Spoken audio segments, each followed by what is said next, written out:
हम उनकी कीमतों पर चर्चा करके समाप्त करेंगे। यह वीडियो इन दोनों मशीनों में से प्रत्येक के साथ कई 100 किलोमीटर की यात्रा के बाद एक फीडबैक होगा।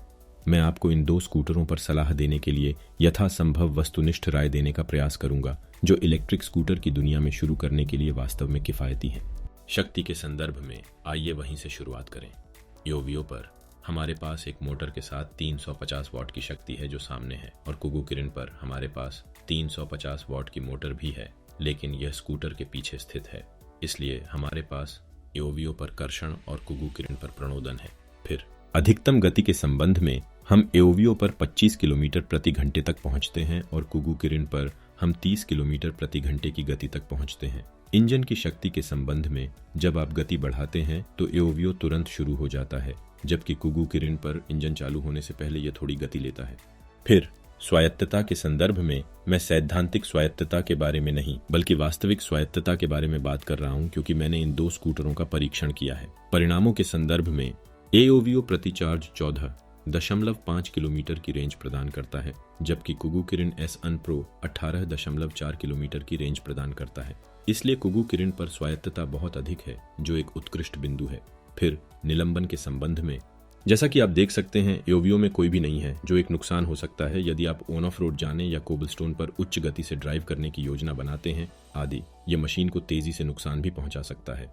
कुगु किरिन एस अन प्रो में हमारे पास न केवल एक फ्रंट सस्पेंशन है जो थोड़ा लचीला है, बल्कि एक रियर सस्पेंशन भी है जो बेहद नरम है और जो सवारी के आराम के मामले में एक बड़ा अंतर बनाता है।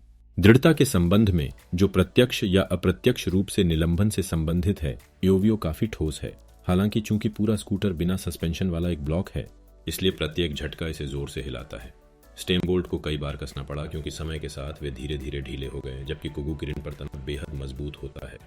मैंने इसे एक बार पेंच किया और जैसे ही मैंने हैंडल बार के शीर्ष को इस हिस्से में डाला, मुझे तुरंत महसूस हुआ कि स्कूटर बहुत ठोस था।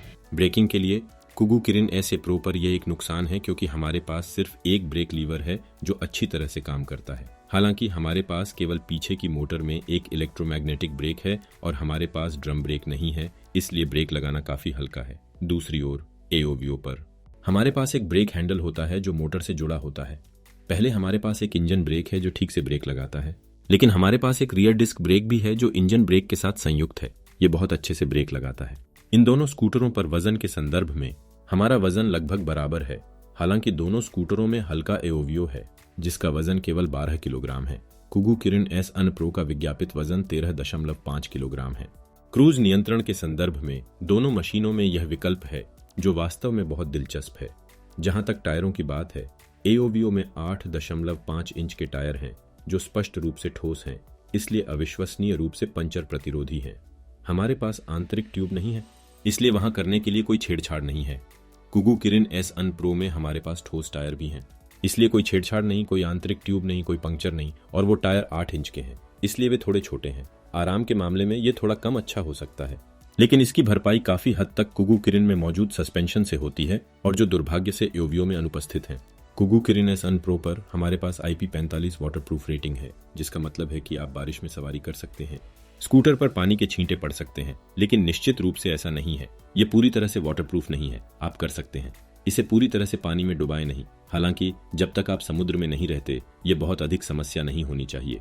योवियो ES 80 पर हमारे पास मानक IP65 है। जकड़न के मामले में ये वही बात है। ये धूल, रेत के कणों आदि के प्रति थोड़ा अधिक प्रतिरोधी होगा। धूल से सुरक्षा के मामले में योवियो के लिए यह एक छोटा सा लाभ है, लेकिन वाटरप्रूफिंग और जल प्रतिरोध के लिए वे मानकों के अनुसार बिल्कुल समान हैं।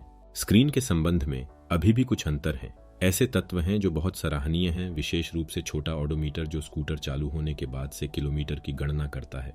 ये वास्तव में एक ऐसी सुविधा है जिसकी मैं सचमुच सराहना करता हूँ। हमारे पास एक ऑडोमीटर भी है जो इस स्कूटर द्वारा तय किए गए कुल किलोमीटर को प्रदर्शित करता है। यह भी बहुत दिलचस्प है। किसी ऐप की आवश्यकता नहीं, सारी जानकारी स्क्रीन पर प्रदर्शित की जा सकती है। स्क्रीन सफेद प्रदर्शित होती है। सीधी धूप में भी यह बहुत पठनीय है। ये स्क्रीन वाकई बहुत अच्छी है। हम देखते हैं कि यह कोई सस्ती स्क्रीन नहीं है जो अधिकांश एंट्री लेवल इलेक्ट्रिक स्कूटरों पर पाई जा सकती है। यह वास्तव में एक उत्कृष्ट गुणवत्ता है जो हमें इस मॉडल पर मिलती है। योवियो पर हमारे पास एक स्क्रीन है जो मुझे लगता है कि थोड़ी कम अच्छी है क्योंकि यह ऊंची है और थोड़ी कम पढ़ने योग्य है। बाद में बेशक वह काम करता है, उस स्तर पर कोई समस्या नहीं है। हमारे पास बैटरी डिस्प्ले है। चाहे क्रूज कंट्रोल सक्रिय हो या नहीं, हेडलाइट्स और ड्राइविंग मोड के लिए भी यही स्थिति है। दुर्भाग्य से न तो आपकी यात्रा के लिए और न ही कुल किलोमीटर के लिए कोई ऑडोमीटर है, लेकिन अच्छी बात यह है कि आप ये सारी जानकारी एप्लीकेशन पर पा सकते हैं। इसलिए डिस्प्ले के मामले में यह कमोबेश समकक्ष ही रहता है, सिवाय इसके कि कुगू किरिन पर सभी जानकारी स्क्रीन पर मौजूद होगी, जबकि एओवियो पर आप ये सारी जानकारी एप्लीकेशन में प्राप्त कर सकते हैं। न तो आपकी यात्रा के लिए और न ही कुल किलोमीटर के लिए कोई ऑडोमीटर है, लेकिन अच्छी बात यह है कि आप ये सारी जानकारी एप्लीकेशन पर पा सकते हैं। इसलिए डिस्प्ले के मामले में ये कमोबेश समकक्ष ही रहता है, सिवाय इसके कि कुगू किरिन पर सभी जानकारी स्क्रीन पर मौजूद होगी, जबकि एओवियो पर आप ये सारी जानकारी एप्लीकेशन में प्राप्त कर सकते हैं। इसलिए जब डिस्प्ले और स्क्रीन की बात आती है तो मेरी प्राथमिकता कुगू किरिन है। ब्रेकिंग की चर्चा के दौरान एक महत्वपूर्ण बात जिसका मैं उल्लेख करना भूल गया वह यह है कि आप फेंडर के साथ यांत्रिक रूप से ब्रेक लगा सकते हैं। इसलिए जब आप इंजन ब्रेक और मडगार्ड दोनों से ब्रेक लगाते हैं तो ब्रेक लगाना अधिक प्रभावी होता है। इस बात पर जोर देना काफी महत्वपूर्ण है। इसके अलावा मडगार्ड वास्तव में बहुत मजबूत है, क्योंकि जैसा कि आप देख सकते हैं आप इसका उपयोग कोबलस्टोन, ऊबड़ खाबड़ रास्ते, फुटपाथ आदि पर सवारी करने के बाद भी ब्रेक लगाने के लिए कर सकते हैं। ये वास्तव में अच्छी तरह से अपनी जगह पर रहता है, वहां कोई समस्या नहीं है। यह वाकई बेहद मजबूत है। एओवियो फेंडर के संबंध में ये थोड़ा अलग दृष्टिकोण है, जिसे आप यहाँ देख सकते हैं। हमारे पास एक फेंडर है जो मजबूत है। ब्रेक लगाने के लिए इस्तेमाल नहीं किया जा सकता है और इसमें स्कूटर को मोड़ने के लिए एक क्लिप है ताकि यह अपनी जगह पर बना रहे। वे वास्तव में दो पूरी तरह से अलग दृष्टिकोण हैं। या तो एक मडगार्ड जो गतिशील है, जो चलता है, जिसका उपयोग ब्रेक लगाने के लिए किया जाता है, या एक मडगार्ड जो आपको केवल पानी से बचाता है। ब्रेक लगाने के लिए इस्तेमाल नहीं किया जा सकता है और इसमें स्कूटर को मोड़ने के लिए एक क्लिप है ताकि यह अपनी जगह पर बना रहे। वे वास्तव में दो पूरी तरह से अलग दृष्टिकोण हैं। या तो एक मडगार्ड जो गतिशील है, जो चलता है, जिसका उपयोग ब्रेक लगाने के लिए किया जाता है, या एक मडगार्ड जो आपको केवल पानी से बचाता है। दो अलग अलग दृष्टिकोण हैं। फोल्डिंग के संबंध में मैं आपको दिखाऊंगा कि यह कैसे करना है। यह वास्तव में बहुत सरल है। एओवियो पर आप इस छोटे हिस्से को उठाते हैं, फिर आप इस बड़े हिस्से को बाहर की ओर खींचते हैं।